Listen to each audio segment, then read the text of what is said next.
요한복음 16장 16절에서 24절까지 말씀입니다.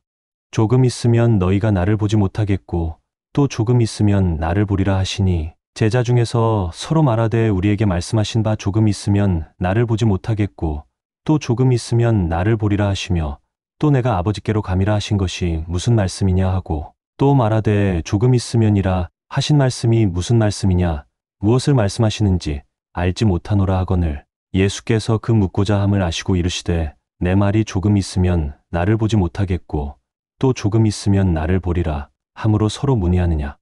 내가 진실로 진실로 너희에게 이르노니 너희는 곡하고 애통하겠으나 세상은 기뻐하리라. 너희는 근심하겠으나 너희 근심이 도리어 기쁨이 되리라. 여자가 해산하게 되면 그때가 이르렀으므로 근심하나 아기를 낳으면 세상에 사람 난 기쁨으로 말미암아 그 고통을 다시 기억하지 아니하느니라. 지금은 너희가 근심하나 내가 다시 너희를 보리니 너희 마음이 기쁠 것이요 너희 기쁨을 빼앗을 자가 없으리라. 그날에는 너희가 아무것도 내게 묻지 아니하리라. 내가 진실로 진실로 너희에게 이르노니 너희가 무엇이든지 아버지께 구하는 것을 내 이름으로 주시리라. 지금까지는 너희가 내 이름으로 아무것도 구하지 아니하였으나 구하라 그리하면 받으리니 너희 기쁨이 충만하리라. 한 주간도 편안하셨죠? 예, 감사합니다. 이제 봄 되니까 서슬 더 빠지기 시작하는데 우리 모이는데 힘써 주시길 바라고요. 또 이 시간에는 우리가 영상으로 함께 예배 드리는데 있는 장소에서 경건하게 예배 드리기를 원합니다. 벌써 시간이 30분이 다 됐네요. 저에게 주어진 시간이 짧은데 이제 함께 은혜 나누기를 원합니다. 오늘 본문 22절에 보면 너희 기쁨을 뺏을 자가 없다 이렇게 하반절에 말씀을 하고 있습니다. 우리가 본문 읽은 이제 16절부터 읽었는데 그 전에 보면 앞에 보면 성령론에 대해서 말씀을 하고 있습니다. 우리가 잘 아는 대로 성령론은 아주 중요하기 때문에 성경 여러 가운데 이 말씀이 나오고 있습니다. 그 가운데서 이 복음서는 예수님께서 친히 말씀하셨기 때문에 아주 핵심이다 이렇게 보면 됩니다. 우리가 잘 아는 대로 예수님이 이 땅에 오셔서 십자가에 못 박혀 죽으시고 3일 만에 부활하시고 승천하시면서 약속한 게 있죠. 또 다른 보혜사 성령을 보내주시겠다고 약속을 했습니다. 그러면 이 성령이 이 땅에 와서 우리에게 하는 일이 뭐냐? 이 보혜사라는 뜻 자체가 돕는다라는 뜻을 가지고 있기 때문에 우리를 도와주고 계십니다. 그래서 이 성령론에 대해서 이해를 하려고 그러면 반드시 두 가지는 생각해야 되는데, 하나는 이 성령이 기억나게 만든다는 거예요. 그러니까 우리가 성경 읽잖아요, 좀 듣고 있잖아요, 그리고 깨달았잖아요. 그런데 이제 잊어버렸어요. 그런데 이제 어느 순간 생활 속에서 어떤 사건 속에서 그 말씀을 통해서 기억나게 만들어주는 거예요. 그래서 그 생활 가운데 사건 속에서 그 열매 맺도록 하는 일이 바로 성령이다. 또 하나는 뭘까요? 생각나게 만들어준다. 이 기억하고 이제 생각도 이제 이 같은 의미인데, 하나는 알려주신다는 거예요. 이 알려준다는 단어가 그 13절과 14절에 두 번 나와요. 하나님 성령이 우리에게 뭐 해주신다고요? 알려주신다. 그러니까 하나는 기억나게 만들어주시고 알려주신다. 그런데 그냥 알려주는 것이 아니라 아주 세밀하게 알려주신다는 사실을 우리에게 가르쳐주고 있습니다. 여러분, 우리가 다 봤다고 해서 아는 건 아니잖아요. 마음이 열려져야 되잖아요. 그러니까 우리가 이제 성령을 통해서 마음이 열려지면 이 하나님 말씀도 어떻게 돼요?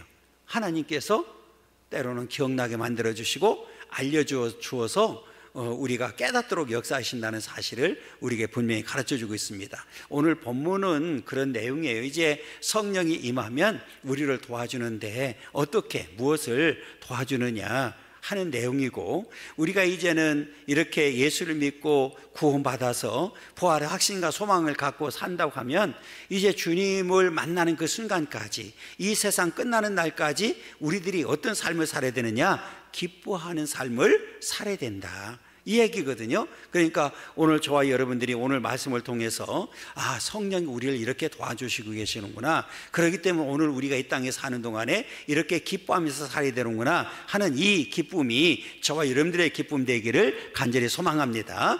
그럼 오늘 이제 본문 전체를 통해서 우리에게 주는 교훈이 뭔지 살펴보면서 함께 은혜 나누길 원합니다. 첫 번째로는 읽습니다. 성령은 우리가 겪는 세상의 고통은 잠깐임을 알려준다. 여러분, 우리가 이 땅에 사는 동안에 겪는 고통, 크고 작은 고통 있을 수밖에 없어요. 그건 필연적이거든요. 그런데 우리가 오늘 본문을 통해서 기억해야 될 내용은 뭐냐면 그 잠깐이라는 거예요. 잠깐. 그래서 성경에서는 조금만, 그렇죠? 이제 조금 있으면 반복해서 말씀하고 있는데 저는 이 말씀을 잠깐이라고 이렇게 바꿨거든요. 자, 우리 16절 읽어보겠습니다. 조금 있으면 너희가 나를 보지 못하겠고 또 조금 있으면 나를 보리라 하시니 그랬어요. 이거는 잠깐이거든요. 잠깐 있으면 너희가 나를 보지 못하겠고 또 잠깐 있으면 나를 보리라, 이렇게 말씀했습니다. 더 구체적으로 얘기하면 9시간 후면 나를 볼 수가 없고, 그리고 사흘 후에는 또 나를 볼 수 있다, 이제 이 말이거든요. 이게 무슨 말일까요? 예수님의 십자가의 죽음과 부활을 말씀하는 내용입니다. 그러니까 조금 있으면 너희가 나를 보지 못한다, 이 말은 예수님의 십자가의 죽음을 말하는 거고, 또 조금 있으면 나를 본다, 이 말은 예수님의 부활을 말하는 겁니다. 그래서 이제 십자가의 죽음으로 인해서 잠깐 예수님을 볼 수 없지만 3일 후에는 또 예수님을, 부활하신 주님을 보게 된다, 이제 이 말이거든요. 더 정확하게 얘기하면 9시간 이후면 예수님을 볼 수가 없고 그 이후에 3일 후에는 예수님을 볼 수 있다, 이제 이 내용입니다.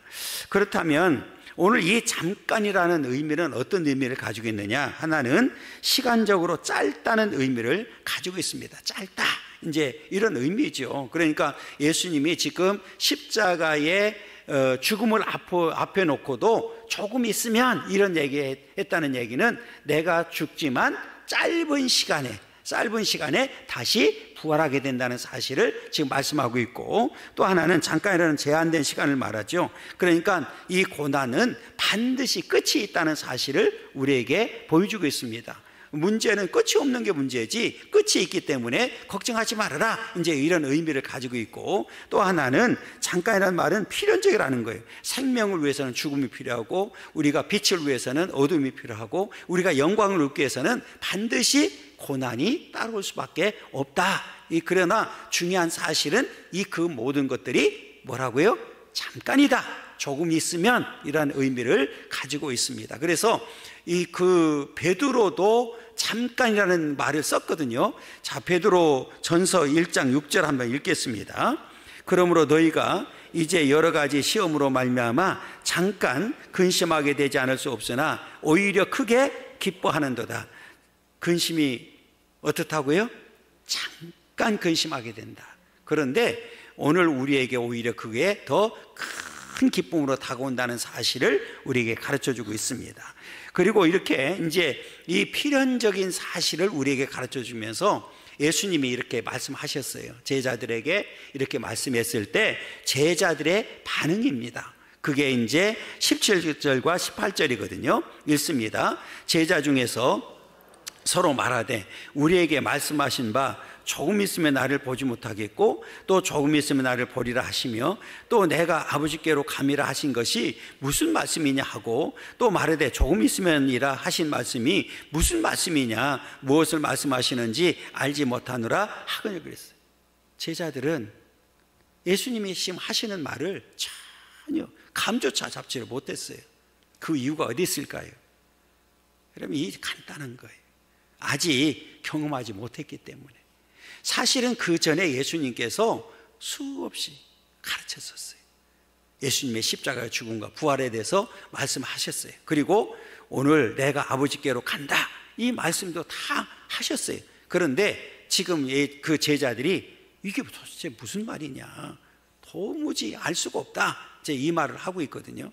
여러분, 여기에서 깨닫는 게 뭐가 있어요? 인간에게는 이 깨달음이 한계가 있다는 거예요. 그리고 우리가 세상 것은 세상 기준에 맞춰서 그냥 우리가 알 수가 있어요. 그런데 영적인 문제는 깨달을 수가 없다는 사실을 우리에게 보여주고 있거든요. 특별히 지금 예수님이 하시는 말씀은 세상 일입니까? 영적인 일입니까? 영적인 일이거든요. 그러니까 영적인 일에 대해서는 이들이 깨달을 수가 없는 거지요. 우리가 잘 아는 대로 이 성경은 성령의 감동으로 쓰여진 말씀이기 때문에 우리 인간의 어떤 지식이나 인간의 생각으로 깨달을 수가 있을까요? 이해할 수가 있을까요? 없을까요? 없어요. 그래서 성경에서는 분명히 말합니다. 영적인 일들에 대해서는, 신령한 일에 대해서는 반드시 영으로만 해결할 수 있는 거예요. 자, 고린도전서 2장 13절 읽어보겠습니다. 우리가 이것을 말하거니와 사람의 지혜가 가르친 말로 아니하고 오직 성령께서 가르치신 것으로 하니 영적인 일은 영적인 것으로 분별한다.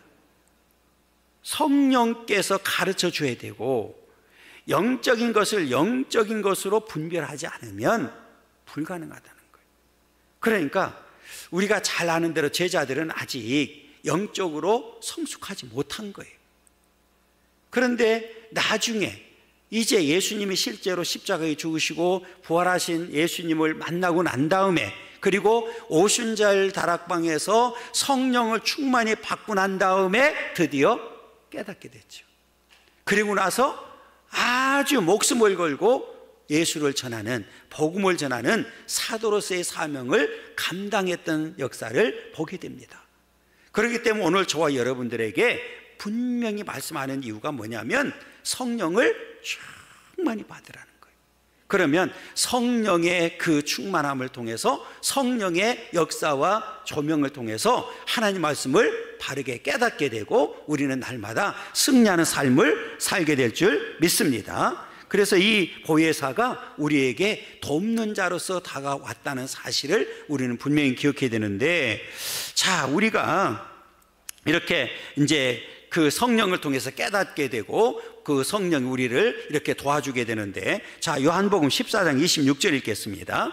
보혜사 곧 아버지께서 내 이름으로 보내실 성령 그가 너희에게 모든 것을 가르치고 내가 너희에게 말한 모든 것을 생각나게 하리라. 모든 것을 가르치고 모든 것을 생각나게 만든다.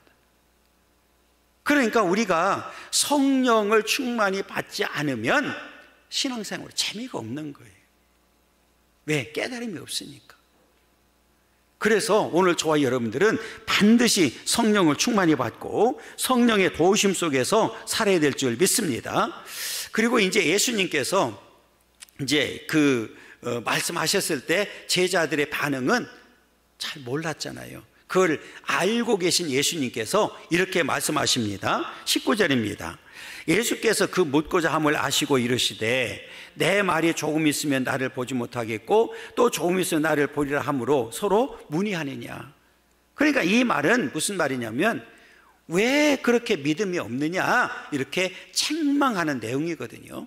결국은 믿음이 없기 때문에 오늘 서로가 이게 무슨 말이냐 그러면서 서로가 의논하는, 묻는 이 모습을 보여주고 있습니다.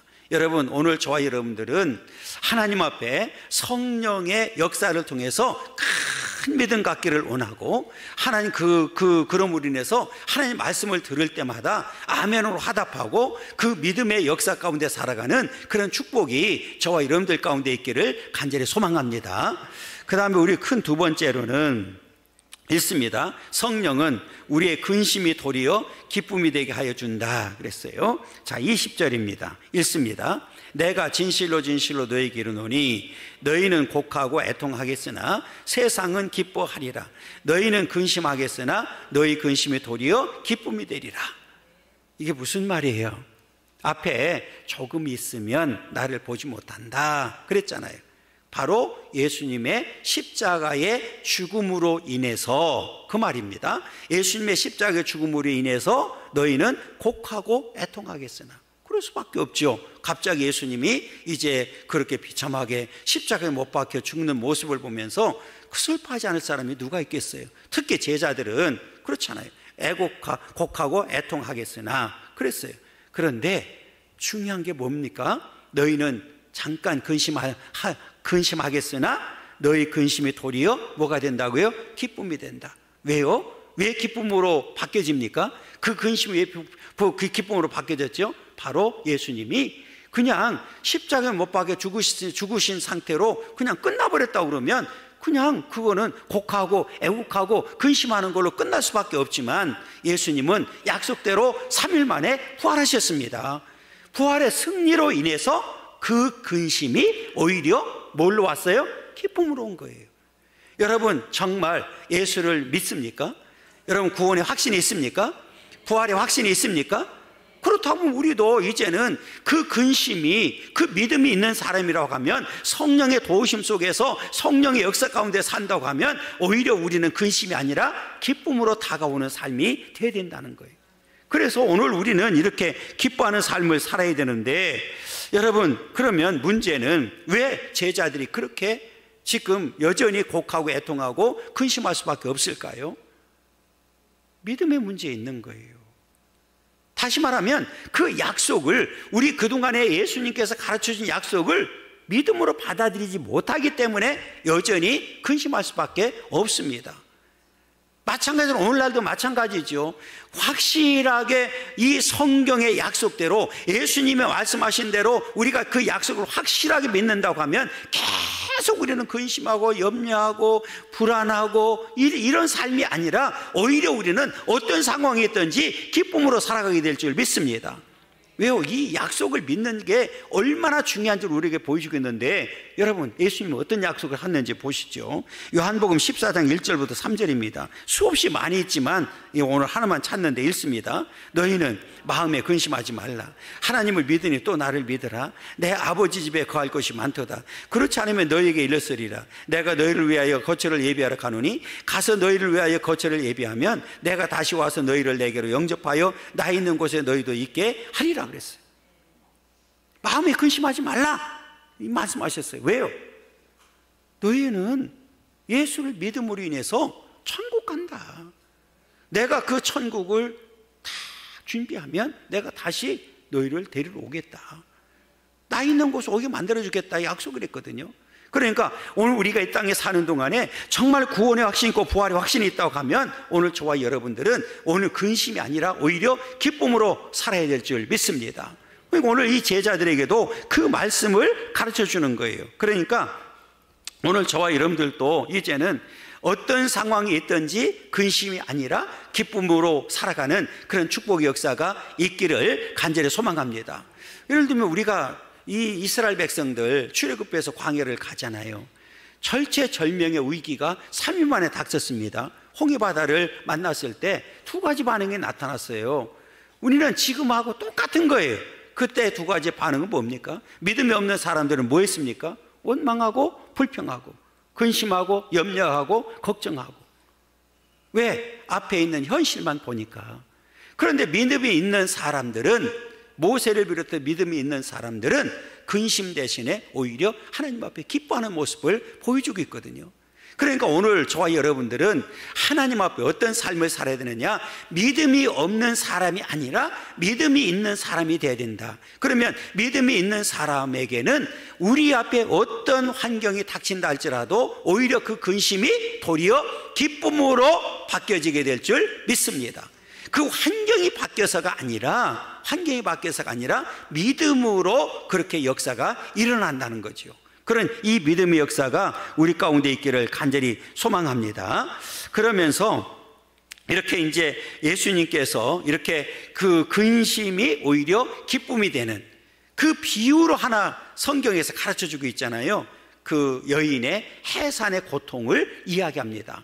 자, 21절에 보면 이렇게 얘기합니다. 여자가 해산하게 되면 그때 그 때가 이르렀으므로 근심하나 아기를 낳으면 세상에 사람 난 기쁨으로 말미암아 그 고통을 다시 기억하지 아니한다.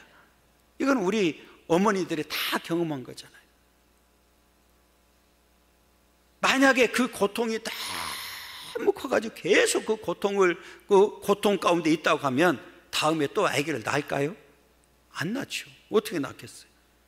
그런데 오늘 분명히 세상에 사람 난 기쁨, 생명의 기쁨이거든요. 아기를 낳는 순간에 그 고통은 다 사라지는 거예요. 그래서 성경에도 보면 이 고통을 이야기할 때요, 여인의 해산의 고통을 몇 번 얘기한 적이 있어요. 그러니까 그 고통이 얼마나 큰지를 보여주고 있거든요. 그런데 그 고통이 오히려 아기를 낳는 순간에 뭘로 바뀐다고요? 기쁨으로 바뀐다는 거예요. 그리고 우리 믿음이 똑같다는 거예요. 그러니까 믿음이 있는 사람은 그 근심하지 않을 수, 베드로가 말한 대로 잠깐 근심할 수는 있지만 오히려 그게 우리에게 뭘로 바뀌어진다고요? 기쁨으로 바뀌어진다는 거예요. 뭐 때문에? 믿음 때문에. 이 믿음이 그렇게 중요하다는 거죠. 여러분, 여인의 그 고통이 얼마나 큰지를 성경에서도 이야기하고 있는데, 자, 시편 48편 6절 읽어보겠습니다. 거기서 떨림이 그들을 사로잡으니 고통이 해산하는 여인의 고통 같도다. 이게 세상의 고통 가운데 해산하는 여인의 고통이 그렇게 크다는 거예요. 자, 미가서 4장 9절입니다. 이제 내가 어찌하여 부르짖느냐? 너희 중에 왕이 없어졌고 내 모사가 죽었으므로 내가 해산한 여인처럼 고통함이냐? 내가 해산한 여인처럼 고통함이냐? 그러니까 이 고통은, 이 아기를 낳을 때쯤 돼서 다가오는 고통은 그냥 육체적인 고통뿐만 아니라 심리적인 고통, 2중 3중의 고통이기 때문에 이 성경에서도 이 고통을 이야기할 때 해산한 여인의 고통이 크다고 이렇게 이야기를 하고 있습니다. 여러분, 그런데 그 아기를 낳는 순간에 앞에 말씀드렸던 대로 잊어버리는 거예요. 어떻게 가능할까요? 생명을 얻는 순간이기 때문에 그렇습니다. 여러분, 우리가 이 땅에 사는 동안에 이렇게 우리가 당하는 이 근심은 오히려 우리에게 뭘로 바뀌어진다고요? 기쁨으로 바뀌어진다는 사실을 분명히 기억하고, 이제는 어떤 상황이 있든지 우리는 근심하기보다는 그 근심은 잠깐이고 우리 하나님께서 말씀하시는 그 영원한 기쁨을 가지고 기쁨으로 살아가는 삶이 되어야 될 줄 믿습니다. 자, 그러면서 이제는 세 번째가 이제 이렇게 얘기를 합니다. 성령은 우리의 기쁨을 빼앗을 자가 없도록 해준다. 그러니까 우리가 이제는 이렇게 근심이 도리어 기쁨이 되는데 그 기쁨을 뭐 할 자가 없다? 빼앗을 자가 없대요. 단 조건이 하나가 있어요. 그게 뭘까요? 예수 안에 있을 때, 예수와 함께 있을 때입니다. 그러니까 믿음이 없는 사람에게는 믿음이 없는 사람 뺏기는 거예요. 예수가 없는 사람 뺏기는 거예요. 그런데 우리가 예수 안에서 예수 함께 하는 한은 뺏을 자가 있다 없다? 없다는 거예요. 성경에서 선언했어요. 자, 22절 읽겠습니다. 지금은 너희가 근심하나 내가 다시 너희를 보리니 너희 마음이 기쁠 것이요 너희 기쁨을 빼앗을 자가 없으리라. 앞에 말씀드렸던 대로 반복하는 내용이지만 지금은 이 얘기는 예수님의 십자가의 죽음으로 인해서 너희가 근심하게 되지만 내가 다시 너희를 보리니, 이 말은 뭐예요? 부활하신 주님이 다시 보여주겠다고 하는 약속입니다. 그래서 너희 마음이 기쁠 것이요, 부활하신 주님을 보는 순간에 그 근심이 뭘로 바뀌었어요? 기쁨으로 바뀌었어요. 그런데 그 기쁨을 뭐 할 자가 없다? 뺏을 자가 없다고 분명히 말씀합니다. 여러분, 이 기쁨이 저와 여러분들 가운데 있기를 간절히 소원합니다. 왜 그러느냐? 여러분, 세상의 기쁨은 조건적인 거예요. 그리고 수명이 짧아요. 잠깐이 있다 없어지는 거예요. 그런데 우리의 기쁨은 예수님의 기쁨이, 예수님이 우리의 기쁨의 근원이 되기 때문에 그 예수님께로 오는 기쁨은 무조건적이고 영원한 기쁨입니다. 왜냐하면 그 기쁨이 우리 안에 있기 때문에 그렇습니다. 자, 요한복음 15장 11절 읽겠습니다. 내가 이것을 너희에게 이름은 내 기쁨이 너희 안에 있어 너희 기쁨을 충만하게 하려 함이라. 요 말이 중요한 거예요. 내 기쁨이 누구 안에 있어요? 각자 저와 여러분들 안에 있다 그랬어요. 예수님의 그 기쁨이, 예수님도 부활하심으로 해서 큰 영광과 기쁨을 얻었잖아요. 그 기쁨이 누구 안에 있어요? 저와 여러분들 안에 있는데 그 기쁨이 충만하다는 거예요. 너희 기쁨을 충만하게 하려 합니다. 여러분, 충만이 뭘까요?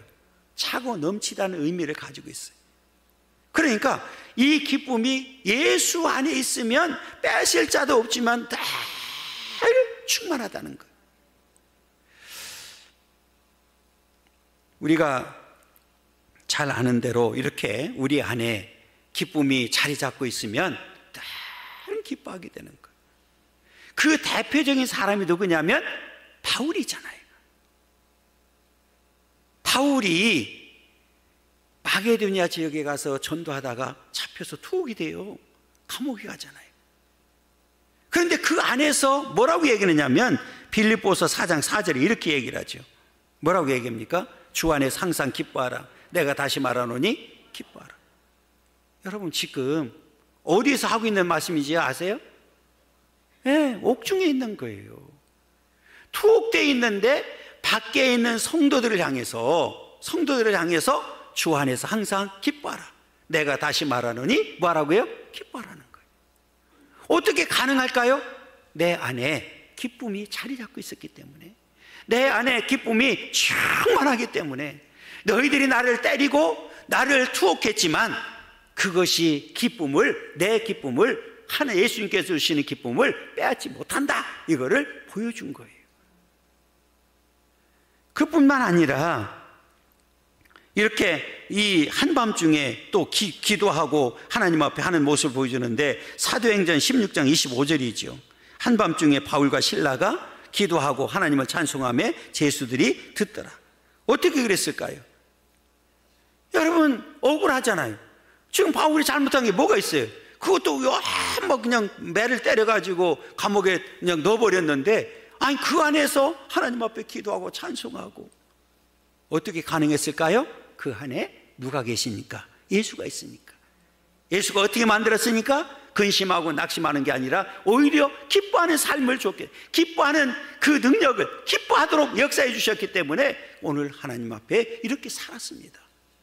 마찬가지로 오늘 저와 여러분들도 하나님 앞에 이와 같은 삶이 되기를 간절히 소망합니다.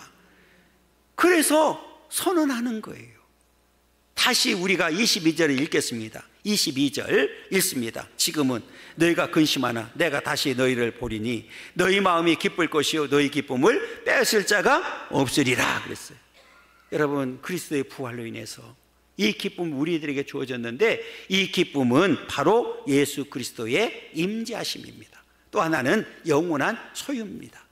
그러니까 이 기쁨을 뺏을 자가 없다. 여러분, 이제는 이 기쁨이 저와 여러분들의 기쁨 되기를 원하고 이 기쁨이 충만하기를 간절히 소망합니다. 우리 마지막 네 번째로는 성령은 우리의 기쁨이 충만한 기쁨이 되도록 한다. 23절이거든요. 자, 읽습니다. 그 날에는 너희가 아무것도 내게 묻지 아니하리라. 내가 진실로 진실로 너희에게로 노니 너희가 무엇이든지 아버지께 구하는 것을 내 이름으로 주시리라. 이렇게 말씀을 합니다. 자, 그러면서 이제 앞에 그 기쁨을 충만하게 만들어 주는데 이제는 더 이상 물을 게 없는 거예요. 왜 물을 게 없어요? 왜? 주님을 만났으니까. 그렇잖아요. 그러니까 우리는 이제 더 이상 주님께 제자들도 물을 게 없어요. 주님을 만났으니까. 그러면 그 제자들이나 오늘 저와 여러분들은 반드시 해야 되는 게 있어요. 그게 뭐냐? 기쁨을 누려야 됩니다. 그럼 누가 누릴 수 있습니까? 예수를 잘 믿고 믿음을 지키는 사람, 그리고 그 기쁨이 내 안에 완전히 자리 잡은 사람. 기쁨이 충만한 사람은 여러분 더 이상 그냥 누리면 돼요. 누구와 함께? 예수와 함께, 예수 안에서 누리면 됩니다. 그러면서 이제 예수님이 제자들에게 권면을 합니다. 뭘 해야 되느냐? 이제 내가 떠나는 게 너희들에게 유익이 된다고 하는 그 말씀을 하시면서 너희들에게 주어지는 특권이 하나가 있는데 바로 그게 기도다. 그러니까 내 이름으로, 그동안은 너희들이 내 이름으로 구하지 않았는데 내가 떠나는 순간에 이제 성령을 충만히 받고 기쁨으로 살아가는, 믿음으로 살아가는 너희들은 이 땅에 사는 동안에 여러 가지 일들을 만났을 텐데 어떤 일을 만나든지 내 이름으로 구해라. 그래서 단어 가운데 이제 중요한 게 뭐냐면 너희가 무엇이든지, 이 땅에 사는 동안에 어떤 일을 만나든지 무슨 일을 만나든지 무엇이든지 아버지께 구하는 것을 내 이름으로 주시리라 그랬어요. 할렐루야. 그러니까 이제는 염려하지 말라는 거예요. 그리고 너희들은 이 땅에 사는 동안에 그 기쁨을, 충만한 기쁨을 누려라. 그리고 힘들고 어려울 때마다 나를 찾아라. 무엇이든지 괜찮으니까 내 이름으로 구해라. 그러면 내가 너희들을 만나주고 응답하겠다고 분명하게 약속을 해주셨습니다. 그러면서 24절 보세요. 지금까지는 너희가 내 이름으로 아무것도 구하지 않았으나 구하라, 그리하면 받으리니 너희 기쁨이 어떻게 된다고요? 충만하리라 그랬어요. 충만하리라. 왜 충만할까요? 내가 힘들고 어려웠는데 주님 앞에 기도했더니 하나님께서 내게 응답해 주시고 힘을 주시고 능력을 주시니까, 성령이 나를 도와준다는 사실을 알게 되니까 오히려 그 기도를 통해서 내가 다시 기쁨으로 회복되는, 그 충만케 되는 역사가 임하게 된 거예요. 그래서 너희 기쁨이 충만하리라, 이렇게 분명히 약속을 해 주셨습니다. 여러분, 그러면서 이제 왜 우리가 구해야 되는지를 분명히 가르쳐 주는데 마태복음 7장 7절입니다. 읽습니다. 그리하 구하라, 그리하면 너희에게 주실 것이요, 찾으라, 그리하면 찾아낼 것이요, 문을 두드리라, 그리하면 너희에게 열릴 것이니. 잘 보셔야 돼요. 구하는 자, 찾는 자, 두드리는 자입니다. 다른 사람이 아니라 바로 내가. 그러면 누가 구하고 누가 찾고 누가 두드릴 수 있을까요? 믿음이 있는 사람이죠. 믿음이 없는 사람이 구하고 찾고 두드릴 수 있을까요? 우리가 신앙의 척도를 이야기할 때 여러 가지가 있지만 기도를 가지고도 많이 얘기합니다. 기도하는 모습을 보면, 평상시에 기도하는 이 삶을 보면 진짜 믿음이 있는지 없는지를 알게 되죠. 여러분, 정말 이제는 하나님께서 주시는, 그 예수님께 주시는 그 기쁨을, 그 충만한 기쁨을 영원히 누리기를 원한다고 하면 하나님과의 영적 교통이 끊이지 않는 삶을 살아야 될 줄 믿습니다. 무엇이든지 구하라고, 내 이름으로 구하면 주시겠다고 약속했는데 그 약속을 반드시 우리는 지키는 삶을 살아야 된다. 구하십시오, 찾으십시오, 그리고 두드리십시오. 그러면 7장 8절에 이렇게 얘기합니다. 구하는 이마다 받을 것이요, 찾는 이는 찾아낼 것이요, 두드리는 이에게는 열릴 것이니라. 할렐루야. 이 축복이 오늘 저와 여러분들 가운데 있기를 간절히 소망합니다. 여러분, 믿음이 없는 자들과 같이 하지 않기를 원하고, 이제 저와 여러분들은 이미 예수를 믿어서 구원받았어요. 구원의 확신도 있고 부활의 확신도 있습니다. 그렇다고 하면 이제 하나님이 나의 아버지가 되었고 나는 하나님의 자녀로서의 삶을 살고 있다고 하면 그 관계를 잘 유지하고 언제든지 무엇이든지 하나님 앞에 구하고 찾고 두드림으로 인해서 하나님께로부터 응답받고 충만한 기쁨 가운데 날마다 승리하는 삶을 살아가기를 간절히 소망합니다.